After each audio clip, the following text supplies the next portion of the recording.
Hello folks. So in this video I'm going to talk about virtual networks. So what exactly are virtual networks? Well, virtual network is nothing but a process where hardware and software networks resources in fact are combined together into a single entity. That is, it is like a glue which binds together resources like virtual machines, any NoSQL database or SQL database or any other any other type of resource together in a same or different regions. So let's create a virtual network here. Okay, you can see on my left hand side pane that there is an option given as virtual network. So let's click on this. Okay, and we are provided generally with two options to create a virtual network. It is plus or create virtual network option. So let me click on plus add. So in the name section, we can name our virtual network. So let me provide a name for my virtual network. It is, let us say, VNet MLAZ. And address space, I can provide. Um, so basically, first of all, let me tell you what is address space. So in address space, we can select any IP range because the address space is private in nature.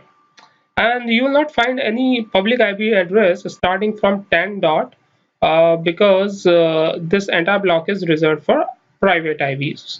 So I can either start my IP address from 10 dot something or any other. So public IP address, as I told you, a public IP address starts from 192 dot or 168 dot, etc. Right? But let's say I want to make the address space starting from 150 or 10 or something. So 150 dot, 160 dot or 60 dot something. I can use it because it's a private IP address to which no computer in any corner of the world would be able to connect. So since it is a private network, I will start it with 10.0.0.0/16. Okay, subscription. Now, and here you can see that if I provide option 16 as a, we call this option as CDIR. Okay, so if we provide this, we can see that there are 65,536 IP addresses which we can provide. If I change this value to, let us say, 24, okay, then you will see that the IP addresses, number of IP addresses which can be provided are 256. So you can play around with this. Here I have my subscription detail, and since I don't have any resource group right now, I will create a new resource group. Okay, here. So every time I'm creating this ML resources group name, because I generally after uh, providing the tutorial, I delete this resource group so that I won't incur a lot of usage. So from dollar perspective, dollar amount perspective, I don't want to spend lot much money on the resources which I'm not using. So that's why I can delete the resources or resource group which I'm not using for any specific amount of time. Okay, so in that way I can save some money. So here I've created it. Location West US by default I have selected it. Subnet. Okay, so subnet, I need to provide any subnet name or default it can take. Those are the two options. So what is subnet? Subnet is nothing but the logical division of an IP network where we divide network into one or more subnetworks. Okay, so it is kind of a subdividing large network into one or into more efficient smaller subnetworks. Okay, so now let me keep this default name, and in the address range I will copy paste the same value here. Okay, so here I have provided the same value of address range. So basically we can change this address range if we want to have more than one subnet. Otherwise we can keep the same. That is, so let us say we are changing this address range In that way, you can create small subnets, and you can keep the ranges, specific address ranges for those subnetworks. I will take an example. So if you want to create more than one subnet, that is, you can create it one for development environment, another one for testing, and different one for let us say staging environments. So now in these subnets, you can have different set of resources or devices, and each of these subnets can be protected using firewall or network security group. Okay, so we kept the same here. One more thing I would like to tell you. So let us say if I change this to let us say 22. So this number of addresses would change accordingly. Okay, so let me keep it the same. Okay, so basically we could change the address range by changing the value of this 24, 16, which I told you earlier. So you can keep 8 as well here. Okay, or you can keep 16, you can keep 24, you can keep 32.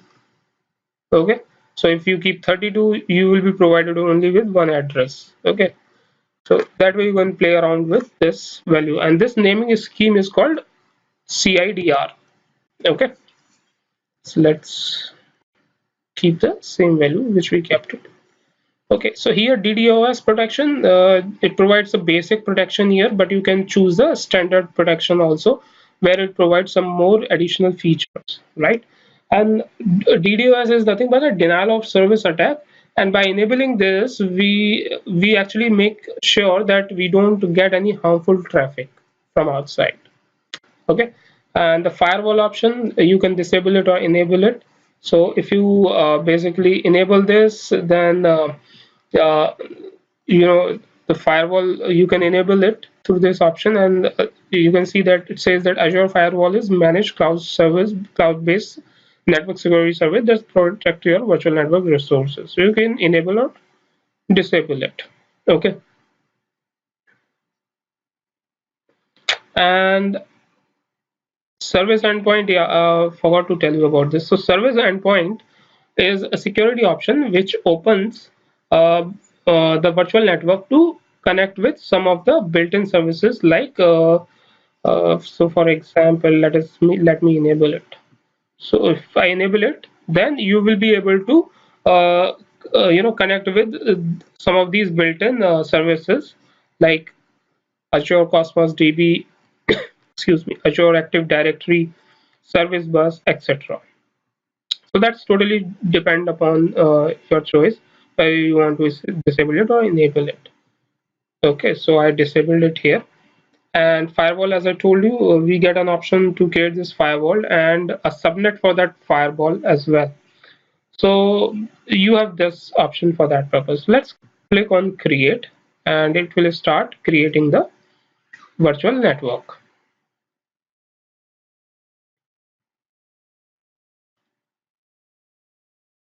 You can see the deployment is in progress. So let's wait for it till it's get deployed. So our virtual network, as you can see here, is deployed successfully. Okay, and here on the left hand side, you can see the activity log option, access control management, and other options as well in the settings, DDoS protection, firewall, DNS services, etc. So let me click on subnet first. So you can see the name, I chose default as the name. So it took that name as default. And address range here, I gave 10.0.0.0/24. So it has taken that. And now here in available addresses, instead of 256, so when we chose this 224 option, you might have seen that the number of addresses it was showing was 256, but here it is 251. So the 5 addresses addresses are kept for internal use by Azure. So you won't get all the 256 IP addresses. Rather, you get only 251, So 5 are reserved for internal use by Azure. So you have to be very cautious. If you are, let us say, choosing only 8 IP addresses, then 5 will be kept out of those 8 IP addresses for internal use. So if eventually you will get only 3 IP addresses. All right, folks. So this is it about this video. I will be covering the next topics in the upcoming videos. So please stay in touch. If you like this video, then please hit the like button, share the video, as well as subscribe for my channel. Thank you.